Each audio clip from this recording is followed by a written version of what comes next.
This is Callum Smiles for Vox Populi, and as part of my presidential election tour of the United States, I have come to the southern border between Mexico and the United States of America because illegal immigration is such a huge talking point this time round.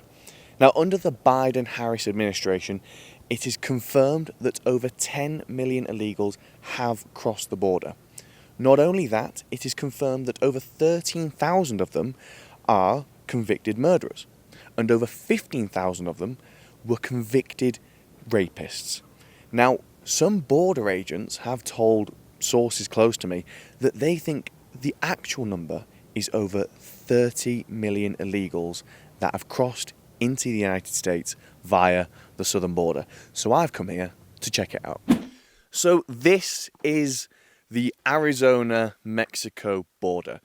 Arizona shares 372.5 miles with Mexico, interestingly which nearly all of it is fully secured. Now, there was a lot of talk about Trump building a wall with Mexico. There has always been wall and fence line along the Mexican-United States border. Interestingly, in 1979, Jimmy Carter, the current poster boy of the Democrat Party, actually tore down a lot of the weaker fencing and built more permanent fencing, blocking off access from Mexico to the United States. Now, interestingly, in 2022, Joe Biden had a bit of a policy reversal.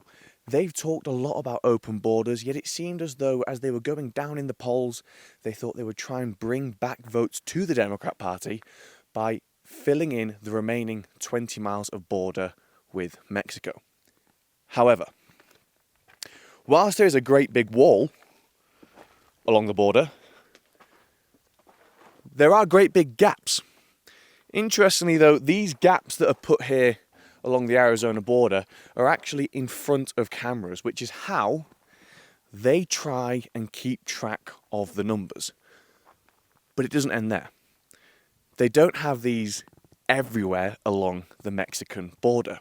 So the true figure as to how many Mexicans or anyone from South America or anyone going to South America to then enter the United States of America is actually unknown.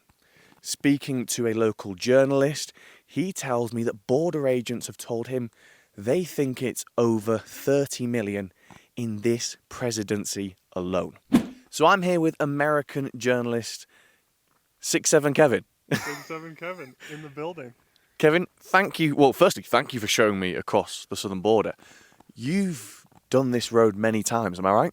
Yeah, I've driven up and down this road for miles, very hilly, and lots of tall fencing here. When did you start doing this? About 2 years ago, I started covering the immigration crisis here in America.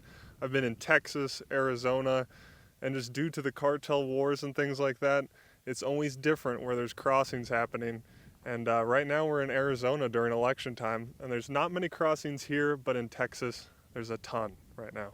See, that's the interesting thing, isn't it? Like, tomorrow's election day, and with all the rhetoric from Trump and with the stock market saying they think Trump's going to win, I half expected this border today to be, and that people flooding through en masse is almost like a last chance saloon trying to get that final flight into America.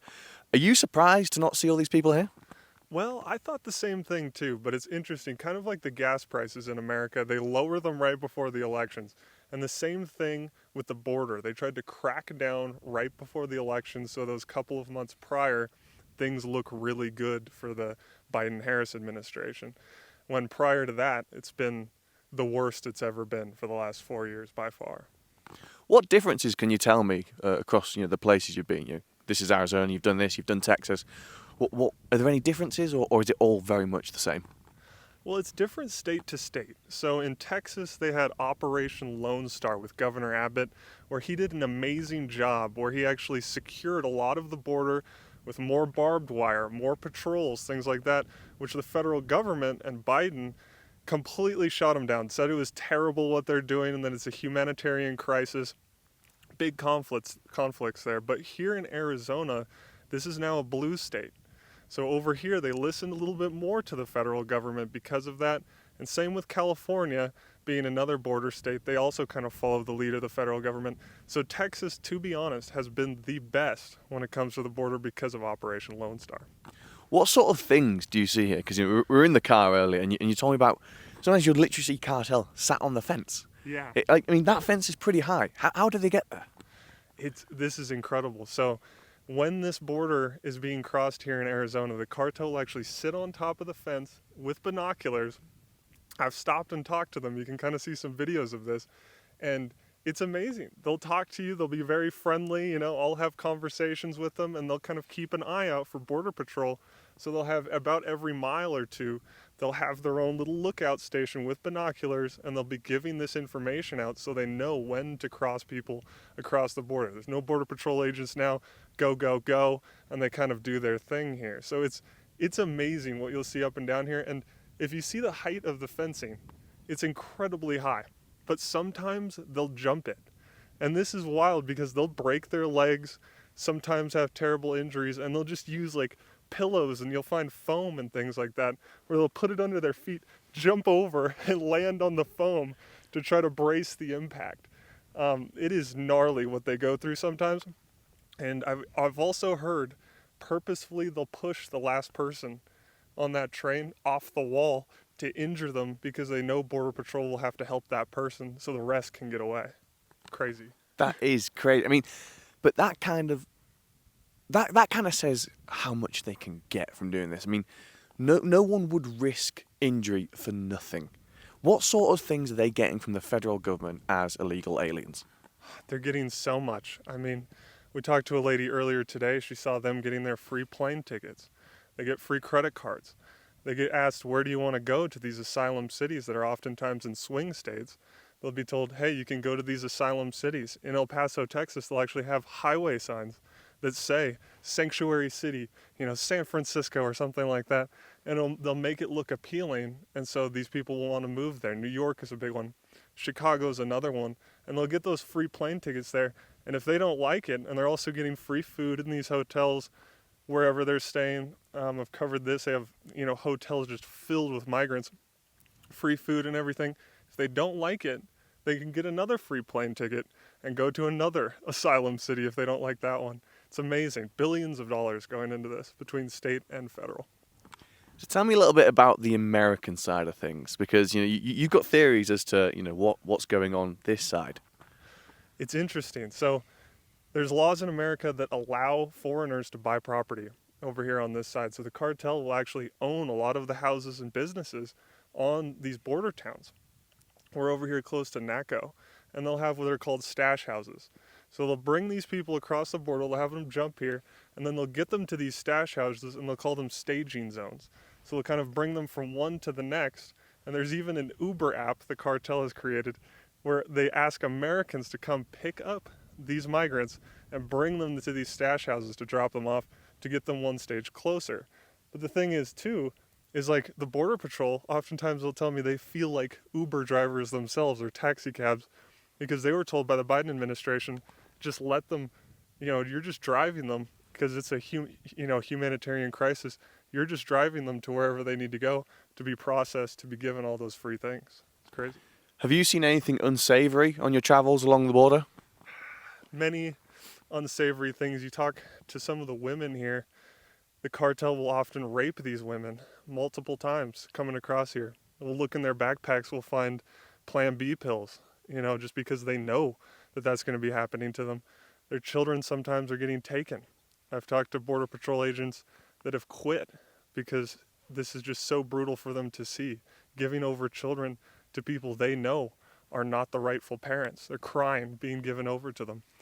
So the child sex trafficking, what they go through for this, and then also the price they're paying, because per person depends on where you're from. You're paying from $5,000 to even $40,000 indebted to the cartel. And they say, if you don't pay this over the next 10 years, we'll kill your family, And so a lot of the times these migrants are coming over here and that U.S. money's getting sent right back to transnational criminal organizations. Do you think there's American companies that are profiteering off the downfall of their own country? Absolutely. And that's one of the disturbing things is there's a lot of money being made off of this, There's a lot of NGOs, as we call them, non-governmental organizations. They're facilitating this trafficking, making tons of money off of it. The UN is sending money to help with this as well. FEMA has used up a lot of their money that could have gone to the hurricane victims recently, but a lot of that got spent on the migrants here. I've seen them and what they get here. You know, they get free clothes, free food, free blankets, all these kind of things paid for by non-governmental organizations, the UN, FEMA. It's amazing the amount of money being made here. It's crazy. Am I right in thinking that often you'll see when people come over with children, they're actually stolen, they're kidnapped and used as basically as a tool to make their crossing easier?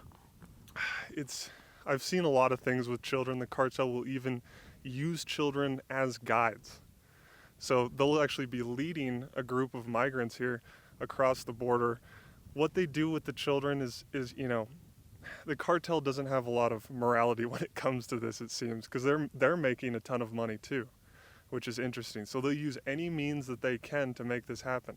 And once again, the Biden-Harris administration made this a humanitarian crisis. So when they see those children, they're going to treat this group, you know, in a different sort of way and try to bring these children across.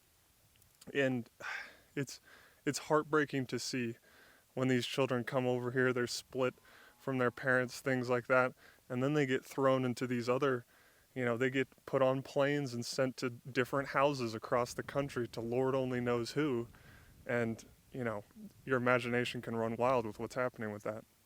You mentioned there, though, that, you know, they're split from their parents. From things I've seen, that actually, because when they split them at the border under the Trump administration, did DNA testing and separate interrogation, human trafficking arrests went through the roof. Are children stolen from their homes to be used to come across? You know, we don't have the total numbers of those, but right now, one of my partners at Turning Point USA, Callum de Almeida, he's working on a report right now about the human trafficking of children specifically across the border. And he's found letters and all of these different pieces of actual evidence of how much of this is happening. They're saying 300,000 children maybe more. But there is a whole underground trafficking rink using these children for Lord only knows. That could be all the way from sex trafficking to just putting them to work, you know, just work, child labor, you know, so it's disturbing. And finally, tell me about Kill the Bill. So, from what I'm reading, the Harris administration is saying that they had an idea to stop immigration. They had a bill that, you know, was going to be non-partisan, and apparently Donald Trump said, kill the bill, stop it. Are they being honest when they say that would have stopped immigration, or do you think was there more deeper inside the bill where if you read the whole thing that it says actually it's not quite what it says in the tin? Exactly. From the outset, just from above, they're right. It would have given some more money and funding to Border Patrol, but nobody mentions what's deeper inside of the bill. They often do that in America, is package so many things into these bills that they want to pass through there, and then if the Republicans don't do it, then they say, wow, look at the evil Republicans that want to stop it. But look what's deeper in the bill, and you'll be like, oh, interesting, that's why they stopped it. Yes, it would have given more funding, but there's other things it's just like, this is ridiculous. Why is this a part of the bill? And they always blame the Republicans and Trump for that. But let's actually have bills that really make something happen here that, you know, is nonpartisan. It has to happen because I feel like both sides are now starting to acknowledge the border crisis. So, with the pollsters suggesting that tomorrow's election is anyone's game, what is going to happen in both the short and long-term future of illegal immigration into the United States is anyone's guess. One thing we do know is that millions of people under this presidency have crossed illegally. Thousands of hardened criminals have crossed illegally. And most importantly, the majority of the American population seem very upset with what is going on. This has been Callum Smiles for Vox Popular Media here on the Arizona-Mexican border. See you next time.